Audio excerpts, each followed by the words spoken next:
নাকি new professor আসবে। হ্যাঁ, আবার আসছে একজন, আর ইনি নাকি ইংলিশের টিচার। ভালো লাগে বল?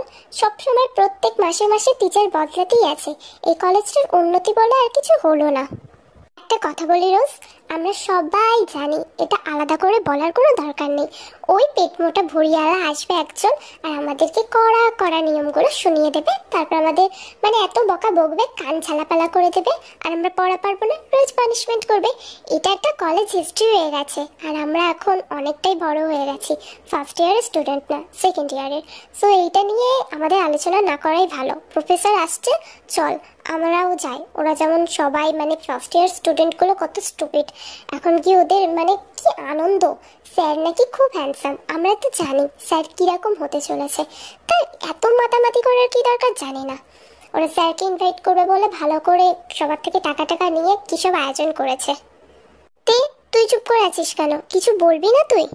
বলার কোনো ভাষা নাই, আম্মু জোর করে পাঠাইছে, নাহলে কি আমি আসতাম? আজকে ক্লাস হবে না আমিও জানতাম, কিন্তু আম্মুকে কি বোঝাই? তাও বললো নতুন স্যার আসবে, জাগিয়ে দেখায়।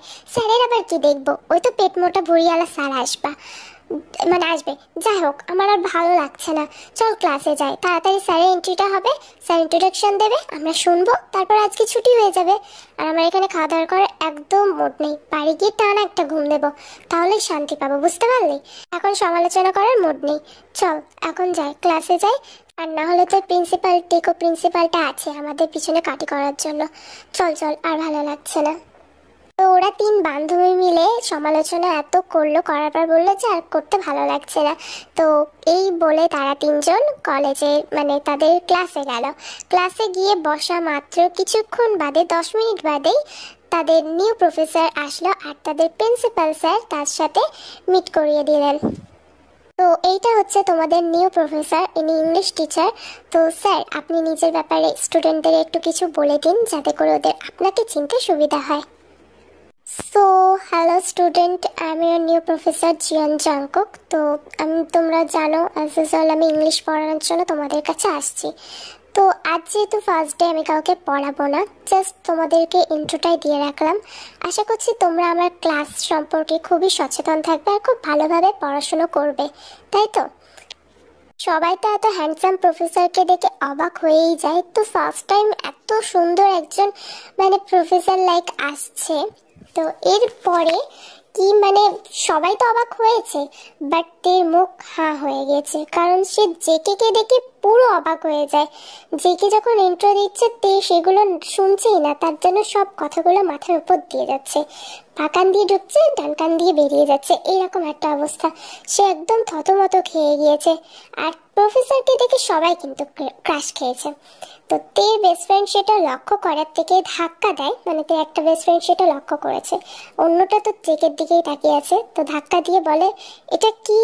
মানে তুই তো বললি প্রফেসরের দিকে তাকাবিই না, সে যতই সুন্দর হোক না কেন, তো তুই এখন তাকিয়ে আছিস কেন?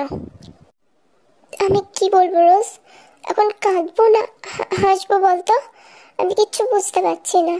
তুই জানিস এটা কে? এটা এটা এটা আমার সেই স্কুলের ক্রাশ, যার কথা আমি তোদের বলেছিলাম, যাকে দেখে আমি ক্রাশ খেয়েছিলাম, ইনফ্যাক্ট প্রপোজ করে আমাকে রিজেক্ট হতে হয়েছিল। ইনি সে। এখন কি ইনি আমার ক্লাস নেবে? আল্লাহ! রোজ কিন্তু খুব অবাক হয়ে যায়, সে খুব এক্সাইটেড হয়ে যায় স্টোরিটা জানার জন্য। এবারে স্যার আজকে যেহেতু বেশিক্ষণ তাদের ক্লাস নেয়নি, কয়েকজনের শুধু ইন্ট্রো নিয়েছে, তো তেরা পিছনে বসেছিল বলে অত পাত্তা পায়নি ওরা। তো এরপর স্যার যখন চলে গেল, মানে মিস্টার জিয়ান যখন চলে গেলেন, এরা সবাই বাইরে বেরিয়ে গেল। তো জেনির বাড়ি যায় অন্য রাস্তা দিয়ে, তো জেনি চলে গেল। তারপরে রোজ আর মানে তে গল্প করতে করতে যাচ্ছিল, তখন তে পুরো ঘটনাটা রোজকে বলে, যেহেতু রোজের জানার খুব আগ্রহ ছিল ঘটনাটা। তো তে বলে, আরে আমি যে আগে স্কুলে পড়তাম না, আর যে ছেলেটাকে লাইক করতাম, ওনাকে প্রপোজ করেছিলাম, উনি হলো সেই ছেলে। তো শোন এখন কি হয়েছিল। তোর সাহস কিভাবে হলো? আমার মানে তোর সাহস কিভাবে হলো আমি বুঝতে পারছি না। তুই আমার জাঙ্কুকের দিকে তাকিয়েছিস, তোর চোখ আজ আমি গেলে নেব। হ্যালো, জাঙ্কুক আমার বেস্ট ফ্রেন্ড, আর তুই জাঙ্কুকের থেকে 3 ক্লাসের জুনিয়র, ও সিনিয়র, তো রেসপেক্ট কর, ভাইয়া বল ভাইয়া। আর কিভাবে কথা বলছিস তুই আমার সাথে? তুই না বলতিস তুই খুব ভালো মেয়ে, মানে আমি খুব ভালো মেয়ে, আর এখন তুই আমার সাথে এরকম ব্যবহার করছিস? তোকে ভালো বলেছি কারণ তুই জাঙ্কুকের সবসময় কাছাকাছি থাকতিস আর ওর ব্যাপারে অনেক কিছু জানতিস। আমার সেই এভিডেন্সগুলো লাগবে তাই ভালো বলেছি। এখন প্রয়োজন মিটে গেছে তাই আর বলছি না। এখন ভালোভাবে বলছি আমি, তুই যদি জাঙ্কুকের ধারে পাশে থাকিস আমি কিন্তু তোর চুল পুল সব কিছু ছিঁড়ে দেবো। সিরিয়াসলি জাংকুকের ধারে পাশে আমি থাকবো না? তোকে আমি আগেও বলেছি এখনো বলছি, জাংকুককে আমি ভালোবাসি। ইনফ্যাক্ট তোর ধারে পাশে আমি থাকবো না তো কি থাকবে? তুই তুই তো একটা বাচ্চা, ও জীবনে তোকে পাত্তা দেবে না। তুই চাইলে ওকে ট্রাই করেই দেখতে পারিস, প্রপোজ করতেই পারিস, দেখিস গোহার হারবি, রিজেক্ট করবে ও তোকে। আর তুই আমাকে মারলে আমি তোকে ছেড়ে দেবো নাকি? এর রাগ চরম সীমানায় পৌঁছে গেল আর দুজন চোরাচুরি করতে থাকলো। এই ওকে মারছে তো একে, তো তে কিন্তু লাস্টে মেয়েটাকে খুব মারা মেরেছে, নাক থেকে রক্ত বের করে দিয়েছে। কেউ থেকে এসে সামলাতে পারছে না। তখন ওদের সিনিয়ররা, যেহেতু টিফিন পিরিয়ড তখন কেউ আসবে না টিচাররা, তো এরা এমন একটা জায়গায় লড়াইটা হচ্ছিল যেখানে টিচারদের রুম থেকে অনেকটাই ডিস্টেন্স।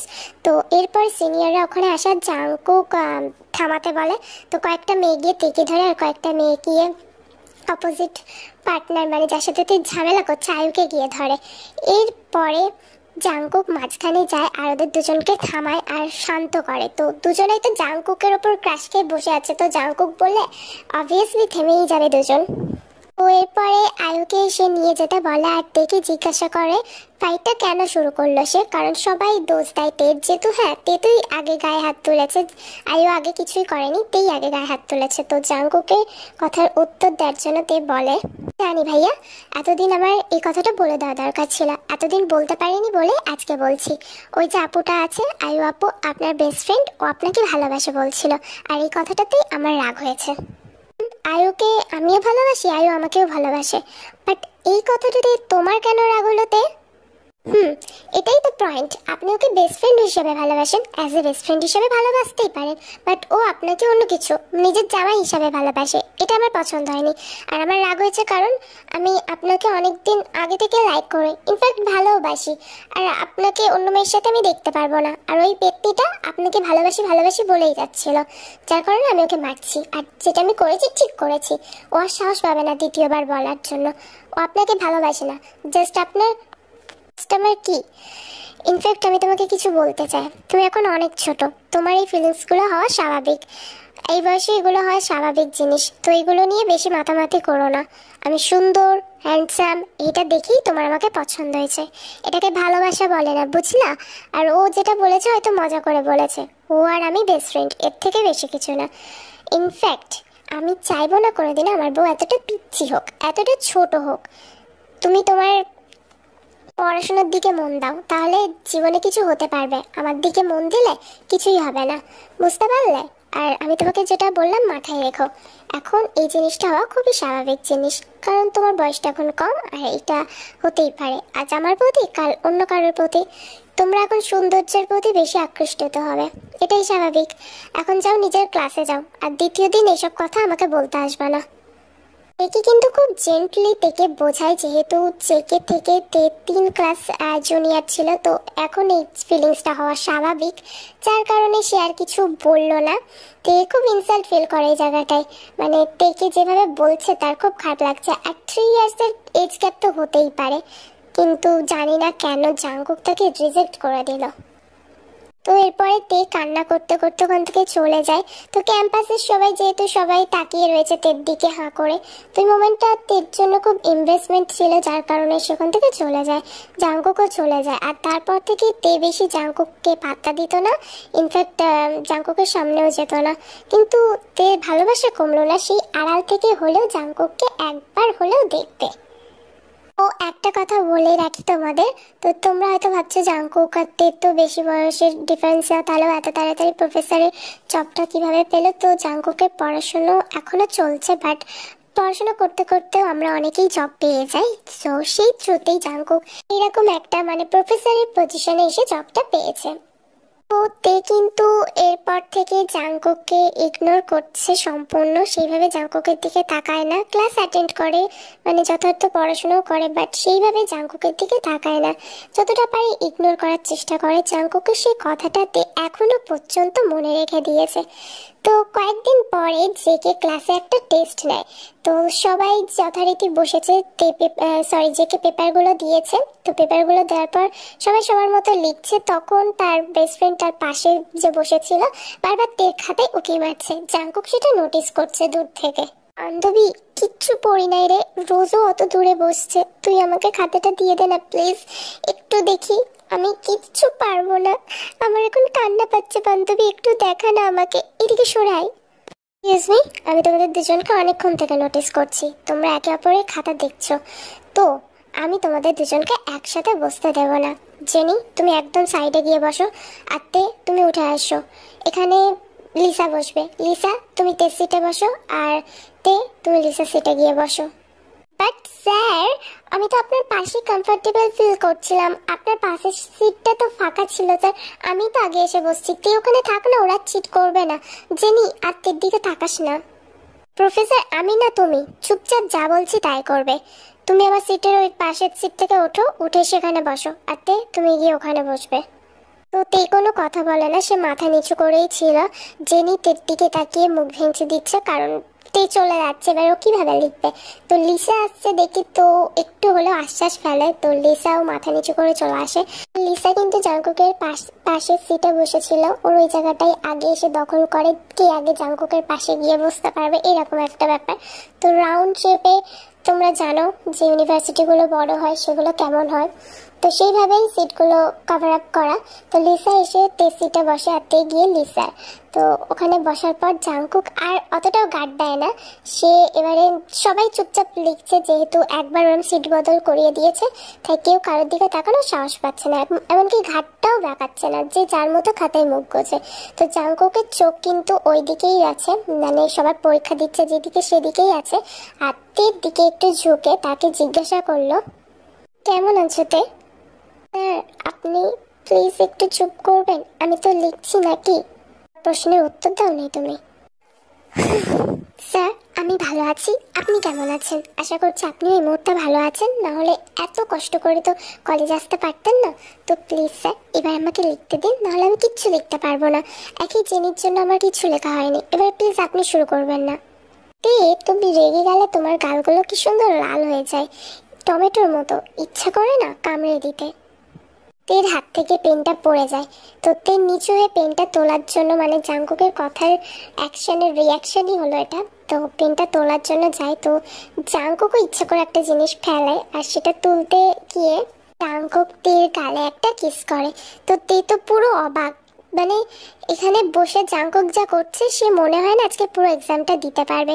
তাই তাড়াতাড়ি করে পেনটা তুলে, মানে কাপা কাপা হাতে কাগজের দিকে তাকিয়ে রয়েছে। তার কোনো প্রশ্ন আর মাথায় ঢুকছে না, সব কিছু যেন ওপর থেকে যাচ্ছে, মাথার উপর থেকে। তার পেন কন্টিনিউয়াসলি কেটে যাচ্ছে, সে আর লিখতেই পারছে না।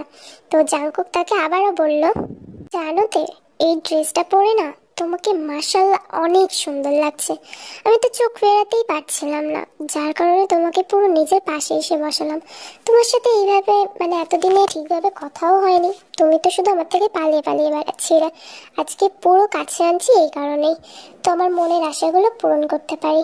ইনফ্যাক্ট ড্রেস না পরলেও তোমাকে অনেক বেশি সুন্দর লাগবে। তে আর কোনো কথা বলতে পারছে না, তার জানি কেমন একটা হচ্ছে, হার্টবিট তো ফাস্ট হয়ে গিয়েছে, তার গাল থেকে, মানে গাল কান সব কিছু লাল হয়ে গিয়েছে, মানে কি করবে সে এখন বুঝতে পারছে না। সে কাপা কাপা হাতে জাংকুকের কাছে, মানে তার টেক্সট যে টেস্ট দিয়েছে সেই টেস্টের পেপারটা দিয়ে বলে, স্যার আমার কমপ্লিট। বাট তে কিচ্ছু লেখেনি, বিলিভ মি, কিচ্ছু লেখেনি। দুটো কি তিনটে অ্যান্সার দিয়ে তে ওখান থেকে দৌড়ে চলে যায়। তো জেনি ঘড়ির দিকে তাকিয়ে দেখে মাত্র টেস্টের 15 মিনিট হয়েছে, তো এর মধ্যে তে এত নাম্বারের কোশ্চেন সব লেখা কমপ্লিট। ওরা সবাই অবাক হয়ে যায়। তে ওখান থেকে চলে গিয়ে সোজা ওয়াশরুমে গিয়ে মুখ ধুয়ে নেয়, আয়নার দিকে তাকিয়ে নিজেকে দেখতে থাকে, পুরো অন্যরকম লাগছে। আর মানে নিজেকে অনেক ব্রাইট লাগছে, তেকে অনেক সুন্দর লাগছে, লজ্জা পেলে মেয়েদের যেমন লাগে। তারপরে সে তাড়াহুড়ো করে বাড়ি চলে আসে, ব্যাগটা ফেলে দিয়ে নিজের গাটা এলিয়ে দেয় খাটের ওপরে, আর বালিশ দিয়ে বারবার নিজের মুখ ঢাকছে, কারণ জাংকুক কাজ যা যা করেছে সবকিছু তার মাথায় ঘুরছে। তখন তার আম্মু তার রুমে আসে আর বলে, এত তাড়াতাড়ি কলেজ থেকে চলে আসছিস? আচ্ছা যাই হোক, ভালো হয়েছে। শোন, তোর সাথে আমার কথা আছে। আমি তোর বিয়ে ঠিক করেছি, তোর আব্বু এতে মানে সম্মতি দিয়েছে। তো এখন তোর মতিগতি তো আমি দেখে কিছু বুঝতে পারি না। ভালোই তো বড় হয়েছিস, তো বল বিয়েতে রাজি তো?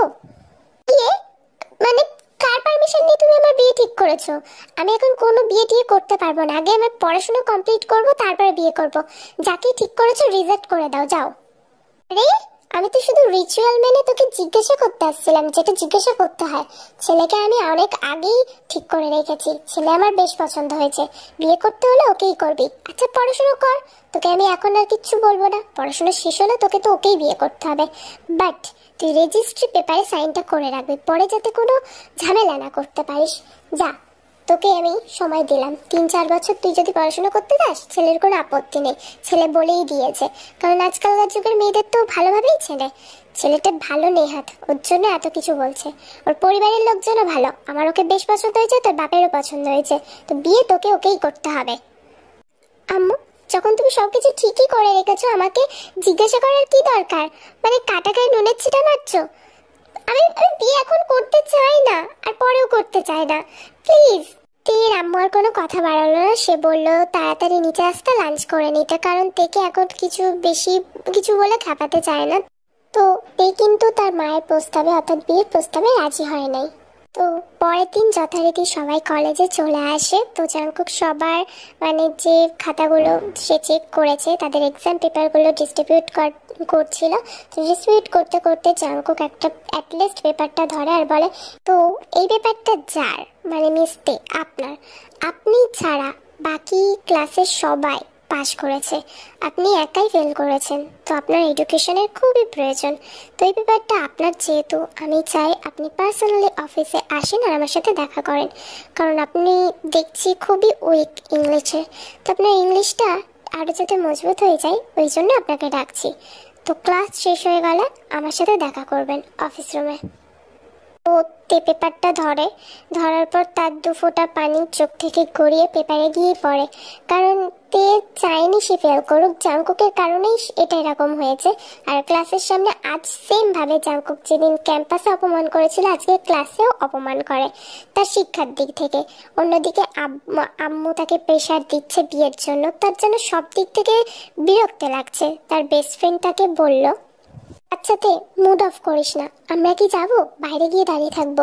স্যার যদি কোনো বকা টকা তোকে দেয়, আমরা একদম দুজন মিলে রুমে ঢুকে যাবো, স্যারকে কোনো না কোনো দিক থেকে কনফেস করে তোর বকাটা একটু হলেও কমিয়ে দেবো। যাবো বল? থাক, দরকার নেই। আমি যখন দোষ করছি শাস্তি আমাকেই পেতে হবে, তোদের এইসব নিয়ে ভাবতে হবে না। আচ্ছা তে, তুই তো ইংলিশে আমাদের থেকেও বেশি ভালো পারিস, তাহলে ইংলিশে একটা কোশ্চেন কি 2টো কোশ্চেন লিখেই ছেড়ে দিয়েছিস? আর অত তাড়াতাড়ি তাহলে পরীক্ষা দিয়ে চলে গেছিলিস কেন? অনেক টাইম ছিল তো, না পারতিস আমাদের দুজনের জন্য বসে থাকতিস, একটু হলেও হেল্প নিতিস। এইভাবে মানে পাগলি তুই একটা। ছাড় না, আমার মুডটা ভালো লাগছে না। স্যারের সাথে দেখা করে আসি, তারপরে একসাথে যাব। তুই আর জেনি ওয়েট কর আমার জন্য, আমি কিছুক্ষণের মধ্যেই চলে আসবো। ওরা কিন্তু চলে যায় রোজার জেনিদের জন্য ক্লাসের বাইরে, মানে কলেজের বাইরে তাদের ওরা ওয়েট করছিল। আর তে গিয়েছিল জাংকুকের রুমে। নক করার পর জাংকুক তাকে বললো ভিতরে আসতে। তে দরজা লাগিয়ে দেয়, তারপর জাংকুকের সামনে এসে দাঁড়ায়।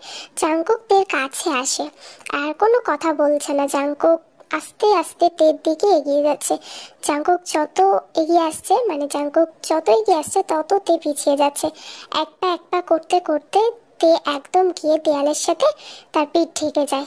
তো জাংকুক 2 হাত তের 2 দিকে রাখে। তো তে কিছু বুঝতে পারছে না কি হচ্ছে। সে নিজের স্কার্টটা টাইটলি ধরে রেখেছে, কেমন জানি তার লাগছে, অদ্ভুত ফিলিংস হচ্ছে। তো জাংকুক আস্তে আস্তে তের ঠোঁটের দিকে ঝুঁকছে, এগিয়ে যাচ্ছে। তখন তে তাড়াতাড়ি করে তার চোখ দুটো বন্ধ করে নেয়। জাংকুক মুচকি হাসে। পাশের ডেস্ক থেকে কিছু অ্যাসাইনমেন্ট সেগুলো তার হাতে তুলে নেয় আর তের হাতটা ধরার পর তার হাতটা টান দেয়, দেওয়ার পর সে অ্যাসাইনমেন্টগুলো তার হাতে দেয়। তে তাড়াতাড়ি চোখ খোলে আর বড় বড় চোখ করে তাকিয়ে রয়েছে। তার কারণ এতটা অ্যাসাইনমেন্ট সে কিভাবে কমপ্লিট করবে, আর নিজের কাছে সে নিজেও লজ্জা পায়। তার গাল দুটো আবারও লাল হয়ে যায় আর মাথাটা নিচু করে নেয়, কারণ তে কি ভাবলো আর কি হলো। আমি পানিশমেন্ট দেব বলেছিলাম, তুমি কোন পানিশমেন্টের কথা ভাবছিলে? এনিওয়ে সেটা আমার জানার দরকার নেই। এইটাই তোমার পানিশমেন্ট। রেডি করে আনবে, কালকে সকালের মধ্যে আমাকে সাবমিট করবে, মাথায় থাকে যেন। আর কোনো কথা বলে না, সে একটা শুকনো ঢোক গেলে আর মাথা নেড়ে সম্মতি দিয়ে সেখান থেকে চলে যায়, কারণ জাঙ্কুক তাকে বলে চলে যেতে, পারমিশন দিয়েছে, তো তাড়াতাড়ি করে চলে যায়। তো সেই দিন জেনি আর রোজ তাকে অনেক কোশ্চেন করছে, তে স্যার কি বললো, তে কোনো কোশ্চেনের উত্তর দিচ্ছে না, চুপ করে আছে, আর তার মুখ দুটো তো লাল হয়েই আছে। তো সারা রাত জেগে তে সব কটা অ্যাসাইনমেন্ট কমপ্লিট করে। এক নম্বরে ফালতু একটা টিচার, সারাক্ষণ আমাকে খাটাতে পছন্দ করে। আগেও যতটা আমাকে কাজ করিয়েছে, এখনো সেম পজিশনেই আছে, উনি কোনোদিনও পরিবর্তন হবে না। খুব খারাপ মিস্টার জিয়ন জাঙ্কুক। স্যার, আপনাকে দেখি আজ অনেক হ্যান্ডসাম লাগছে, চোখ তো ফেরাতেই পারছি না স্যার, আপনি কিন্তু বেশ কিউট। স্যার শোন না, আমাকেও একটু দেখতে দে, মাশাআল্লাহ এত সুন্দর চেহারা। সত্যি স্যার, আপনাকে কিন্তু আল্লাহ অনেক ধৈর্য ধরে বানিয়েছে, আপনি মাশাআল্লাহ অনেক সুন্দর, চোখ ফেরাতেই পারবে না। আপনার বউ যদি হতো না, তাহলে আমি যদি আপনার বউ হতাম না, আপনাকে এক মুহূর্তেও নিজের থেকে দূরে যেতে দিতাম না, সারাক্ষণ আপনার পাশে বসে আপনাকেই দেখতাম, আর আমি তো কিস করে নিতাম। একটু বেশি ফ্রেন্ডলি হয়ে যাচ্ছ না তোমরা, নিজেদের ক্লাসে যাও, আমার এখন এই কথাগুলো শোনার কোনো সময় নেই, প্লিজ গো। জাঙ্কুকের ধমকে সবগুলো মেয়ে ওখান থেকে চলে যায়, আর এরপরে জাঙ্কুক যে পিছনে তাকায়, সে তেকে দেখে, তেকে দেখে জাঙ্কুক অবাক হয়ে যায়, তের চোখে পানি, একেই বোঝা যাচ্ছে তে জেলাস ফিল তো করেছে, বাট তার অনেক কষ্ট লাগছে। জাঙ্কুক যদি সেদিন তাকে হ্যাঁ বলে দিত। মেয়েগুলোর কমেন্ট শুনে কোথাও না কোথাও তে নিজেকেও গুলিয়ে ফেলেছিল তাদের মাঝখানে, এইভাবেই তো সেই জাঙ্কুকের পিছে পড়ে থাকতো সবসময়, আর ওই কথাগুলো মনে হওয়াতেই তার খুব কষ্ট লাগলো। সে আর কোনো কথা বললো না, জাঙ্কুকের সাথেও কোনো কথা বললো না, জাঙ্কুক শুধু জিজ্ঞাসা করলো কমপ্লিট, তে মাথা নাড়লো, আর মাথা নিচু করে সে তারপরে গিয়ে কি করলো, জাঙ্কুকের ডেস্কের উপরে সব অ্যাসাইনমেন্টগুলো রেখে দিয়ে চলে গেল ওখান থেকে। তার খুব কষ্ট হচ্ছে, সে চোখের পানি মুছতে মুছতে সিঁড়ি দিয়ে নেমে গেল। তো এরপরে তে একদম তাড়াহুড়ো করে বাড়িতে এসে ব্যাগটা ছুঁড়ে ফেলে দেয়, একদম ফ্লোরে ফেলে দিয়ে তার আম্মুর কাছে যায়। তার আম্মু তখন রান্না করছিল, আর সে তার আম্মুর সামনে গিয়ে বলে, আম্মু তুমি কাল বলছিলে না আমার বিয়ে দিতে চাও, আমি বিয়েতে রাজি। বাহ, আমার মেয়েটা সুবুদ্ধি হয়েছে, তোর পছন্দ তুই তো এখনো দেখিসনি, সেটাই তো, তুই রাজি হয়ে গেছিস তো ভালো কথা, একবার ছেলের মুখটাও দেখে নে, যা ওই টেবিলের ওপরে ছেলেটার ফটো আছে, একবার দেখে আয় যা। আম্মু আমার ফটো দেখার কোনো দরকার নেই, তুমি আব্বু পছন্দ করেছো, নিশ্চয়ই ছেলে খুব ভালো হবে, তবুও যা একবার ফটোটা দেখে আয়।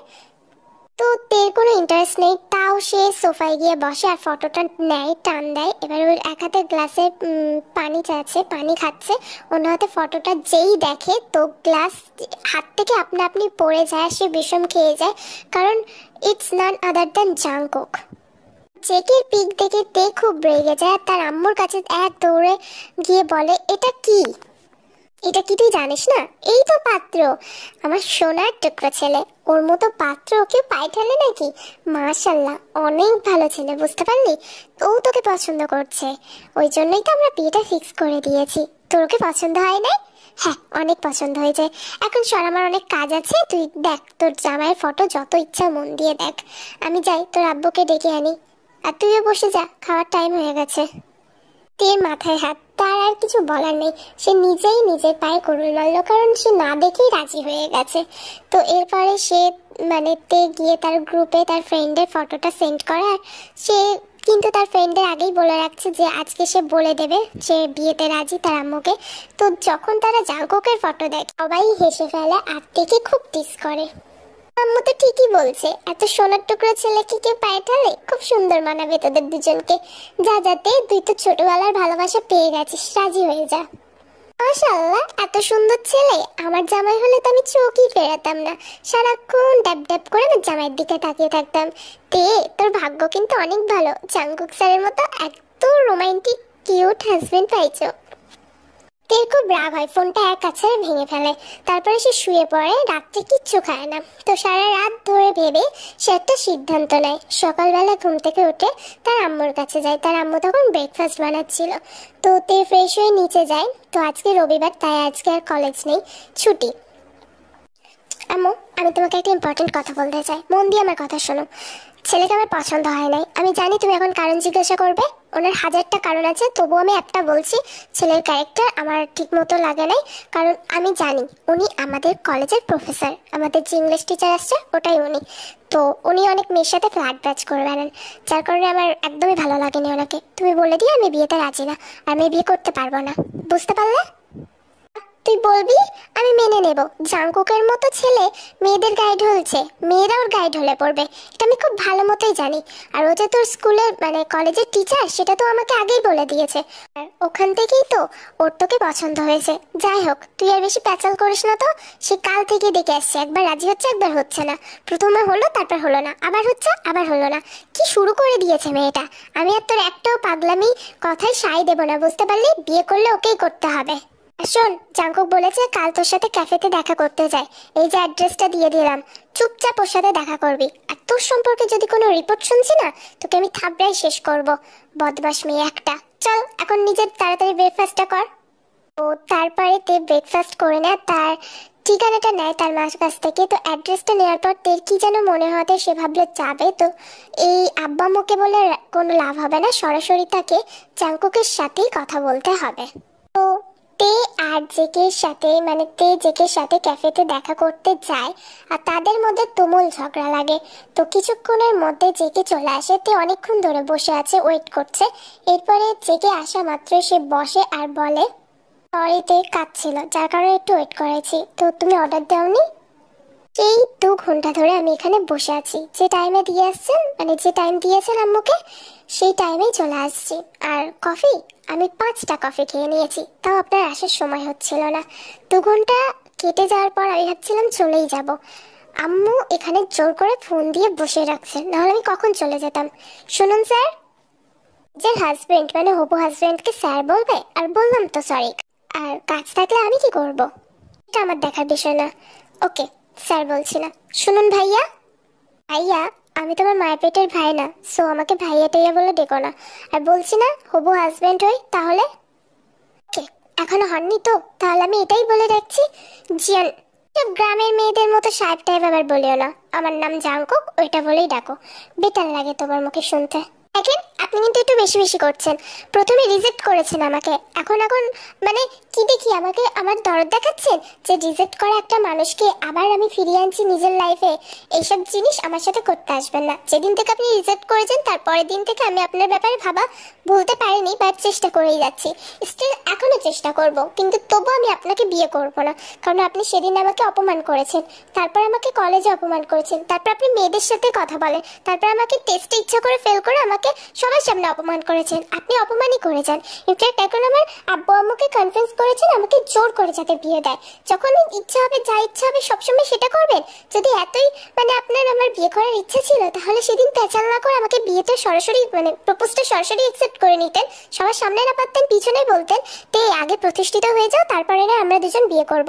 তাহলে তাহলে তো এত কিছু হতো না, এত পেঁচাল তো হতো না, আমি তো সেই দিনই রাজি হয়ে যেতাম। না, সেদিন আপনি আই সাইড নিয়েছিলেন, আমার না। ইনফ্যাক্ট এখনো আপনি সেটাই করছেন। আপনি আমার সাথে এসে থেকে ঝগড়া করে যাচ্ছেন, কোনো সময়ের জন্য আমার ফিলিংসটা বোঝার চেষ্টা করেছেন? একটু বেশি কথা বলো তুমি, একটু না অনেকটাই। তমনাতে তোমার মানে এত কথা বলার স্পিড দেখে আমারই নিঃশ্বাসের প্রবলেম হচ্ছে, শ্বাসকষ্টের প্রবলেম হচ্ছে। যাই হোক, আমি রিজেক্ট করেছিলাম সেদিন কারণ ছিল তোমার পড়াশোনাটার ক্ষতি যাতে না হয়। আর তোমাকে যদি আমি বলতাম হ্যাঁ, তাহলে তুমি ঠিক আমার পিছনেই পড়ে থাকতে, পড়াশোনার প্রতি তোমার মন বসতো না। একটু বেশি কথা বলো।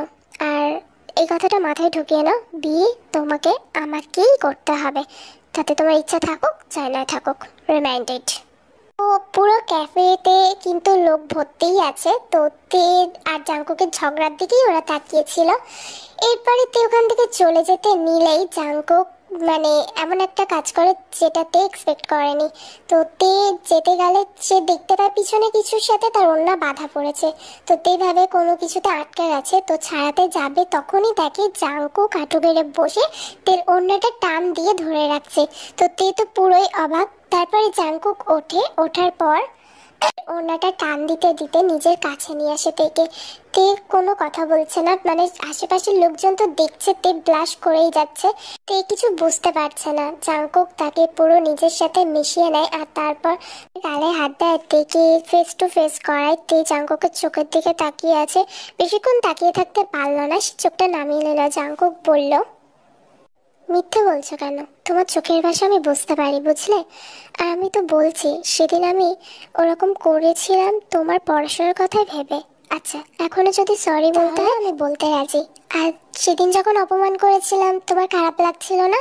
সবার সামনে করেছি বলে। আজও সবার সামনে আমি কান ধরে হাঁটু গেড়ে তোমার কাছে সরি বলতে রাজি আছি। তুমি বলো, আমি সেটাই করব। তবুও তুমি এইভাবে আমাকে ছেড়ে প্লিজ যেও না। আমি তোমাকে ভালোবাসি। সেদিন কনফেস করিনি বলে আজও করবো না এটা ভেবো না। তো ঠিক করেই রেখেছিলাম ফিউচারে আমরা দুজন একসাথে হব। এখন তোমার মতের বিরুদ্ধে গিয়ে তো আমি সেটা করতে পারিও না। তোমার আব্বু আম্মুকে আমি কথা বলে বারণ করে দেব যদি তোমার মনে হয় তুমি এখনো আমাকে ভালোবাসো না। বাট প্লিজ মিথ্যাটা বলবে না, যেটা সত্যি সেটাই জানিয়ে দিও। সেদিন তোমাকে যখন রিজেক্ট করছি আমি কতটা কষ্ট পাইছি, আর আমাকে কতটা কষ্টে এত দিন নিজের এই ফিলিংসগুলোকে চাপা দিয়ে রাখতে হয়েছিল শুধু আজকের দিনটা আসার জন্য। এত অপেক্ষা করেছি, আর যদি তুমি আমাকে রিজেক্ট করো সেটা তোমার পার্সোনাল চয়েস। এখানে আমি কোনো রকমে তোমাকে ফোর্স করতে পারি না। আমারও কষ্ট হতো ঠিক তোমার মতো, হয়তো তুমিও সেটা বুঝতে না, আর আমিও হয়তো তোমার কষ্টগুলো বুঝি নাই। যাই হোক, আমি আমার উত্তরের আশায় থাকবো, তুমি উত্তরটা জানিয়ে দাও। এরপরে জাংকুক তেকে প্রপোজ করে, আর ঠিক ওইভাবেই বসে যেভাবে একটা ছেলে একটা মেয়েকে প্রপোজ করার সময় বসে। তে অবাক হয়ে যায়। রিংটা তের দিকে বাড়িয়ে দিয়ে জাংকুক তাকে বলে, I love you, will you be my wife, will you be my life time life partner. ক্যাফেতে থাকা প্রত্যেকজন তাদেরকে চেয়ার আপ করছে। তো এত সুন্দরভাবে প্রপোজ করছে জাংকুক, তের চোখে পানি চলে আসে। সে হাতটা বাড়িয়ে দেয় আর জাংকুক রিংটা পরিয়ে দেয়। তারপরে তে টাইটলি জাংকুককে জড়িয়ে ধরে আর কান্না করতে থাকে। তো জাংকুক তখন থেকে বলল, কি হলো তে, আমার অ্যান্সারটা কই? তুমি তো হ্যাঁ বা না কিছুই বললে না। ইনফ্যাক্ট লাভ ইউ বললাম, সেটার তো কমসে কম অ্যান্সারটা দাও। আমার অ্যান্সার সেদিন 5 বছর আগেই তো দিয়ে দিয়েছি। এমন ভাব দেখাচ্ছেন আপনি যেন ফার্স্ট প্রপোজ করছেন, আমিই তো আগে প্রপোজ করছিলাম। আচ্ছা ঠিক আছে, লাভ ইউ টু। আসসালামু আলাইকুম টু এভরিওয়ান অ্যান্ড হ্যালো। তো তোমরা হয়তো ভাববে যে আমি এতদিন ভিডিও কেন দিচ্ছিলাম না। আমার এক্সাম চলছিল, যার কারণে আমি শর্ট দিচ্ছিলাম, যাতে মানে অ্যাকাউন্টটা বসিয়ে না রাখি। তো তোমরা কিছু না কিছু দিয়ে তোমাদের এন্টারটেন করি। তো এখন লং ভিডিও আবার ইনশাল্লাহ ঠিকঠাক দেব, যদিও আমার সামনে একটা কাজ আছে। যদি সেটা কমপ্লিট হয় তোমাদের জানাবো, ঠিক আছে? আর একটা কথা তোমাদের তো আমি বলতেই পারিনি, এর মাঝখানে 7K থেকে 8K হয়ে গেছিলো আমার, তো সেটারও থ্যাঙ্কস জানাতে পারিনি। না এখন 8K থেকে 9K হয়েছে, এটারও থ্যাঙ্কস জানানো হয়নি। তার জন্য তোমাদেরকে বলছি thank you, thank you, thank you so much, thank you very much. আর আমি সত্যি খুব খুশি হয়েছি। তো তোমাদেরকে আমি থ্যাঙ্কস জানানোর একদম সুযোগই পাচ্ছিলাম না, জানোই যে এইসব এক্সাম চলছে। তো আর আমি লং ভিডিও দিতে পারছিলাম না, শর্টে কীভাবে বলবো বলো? তো এখন বলে দিচ্ছি thank you so much to everyone.